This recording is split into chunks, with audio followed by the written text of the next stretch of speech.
concerning. But obviously, the only thing you can do is show up the next road game and hope you come out with the right energy and the right effort. But the one thing about our teams is they always give you a chance. They always get you back into within striking distance. But obviously, you spend so much energy trying to get back into the game that I think that we just kind of just fall apart in the last couple of minutes. We got to make a couple of effort plays. So we're gonna continue to do what we're doing. We're gonna continue to prep the same way.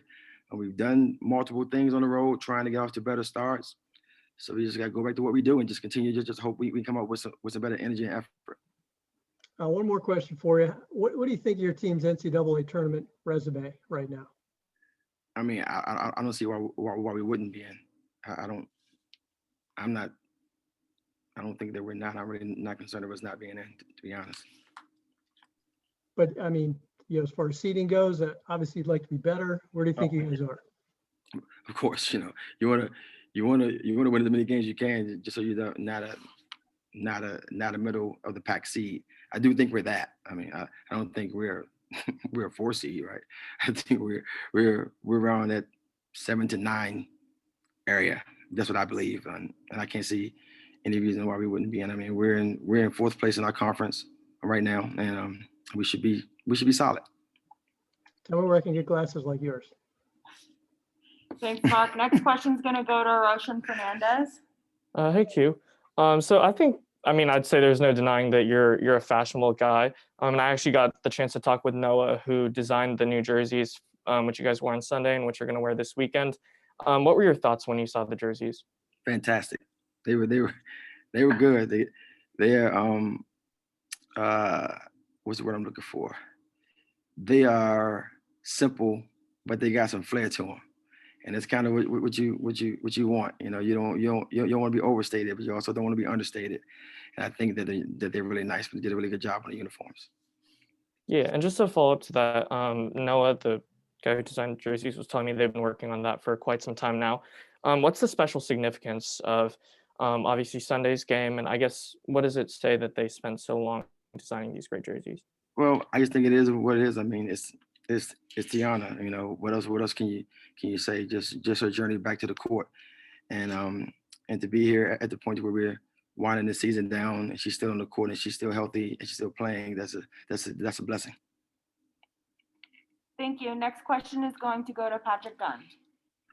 Hey, Coach. So this year you had an interesting situation with the guard situation with Tiana and Kiara, both very good on the ball players playing together. How do you think that they've gelled so far this season? Well, I mean, obviously it's been more of a thing of our team gelling than just those two, because they've played together before.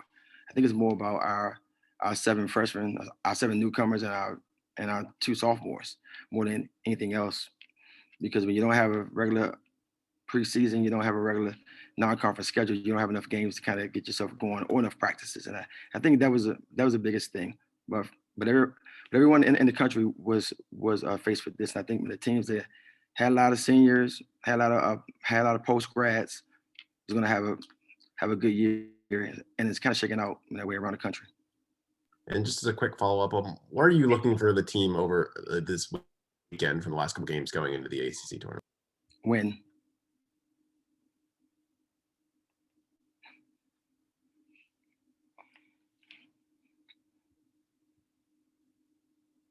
All right, next question. I wasn't sure if you were going to have a follow-up after that. So we will move on to James Corrigan. I don't know how I can follow that answer up, Coach. Obviously, the last home games of the season coming up, Kiki is senior and Amaya and of course Tiana.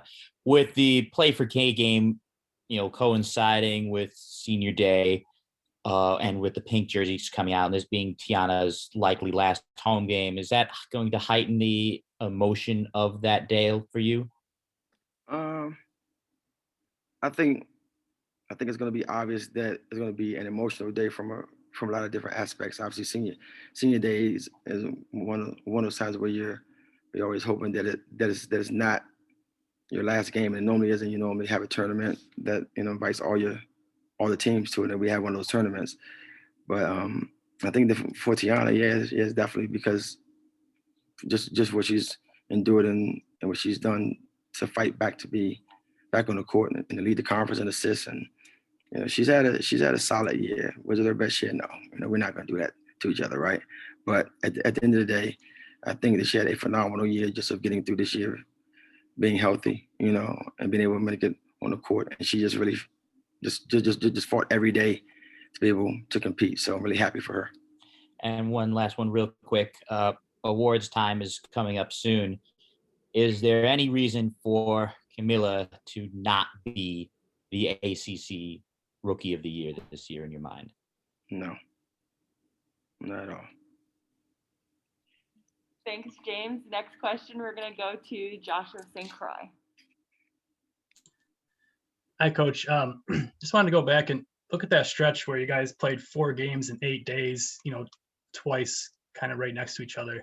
As you look at the ACC tournament coming up, is there anything that you guys kind of learned during that stretch, or even just physically, do you feel like that maybe helped prepare the team a little bit for tournament play? Well, I think it's probably helped us in our prep. I would say that because we've had we had a handful of games that we've been doing 1-day preps.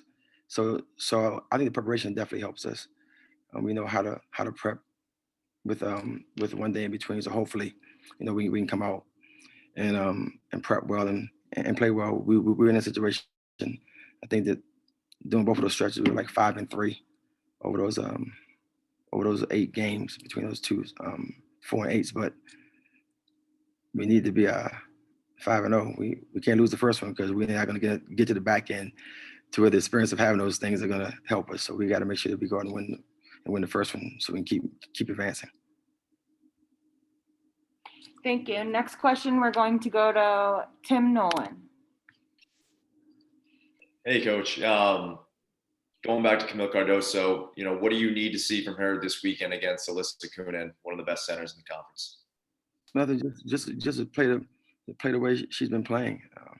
She's been doing well. She's played against one of the best centers. The last game had 18 plus, and and a handful of other stats. I just think that she has to play her game. The pressure definitely is not on Camilla. The pressure is on another kid. It's not on Camilla. Camilla's a baby, so she's going to play. It's a player that has some experience, and that people are looking at one of the best post players in the country. Yeah, and a quick follow-up to that. You guys play zone defense. So to your point, it's not just on her, it's on everybody. What has slowed down your team's transitions in the half-court set so much this year and their rotations? I don't know. It's a tough one. I think one of the major things is just being young and not being able to really practice it. We're playing Camilla and we're playing Priscilla major minutes, and a lot of times just the rotations are off because we're just a step slow, just not knowing, and that really just comes from not having enough time to prep. And in the middle of our year, we had like a 3.5 week pause, which definitely didn't help us much at all because we couldn't get in the gym and work. So I think it's more about that. Thank you. All right, and the last question we're going to go to today for Coach Q is Mike Curtis. Hey, Coach Q, how's it going? How you doing, man?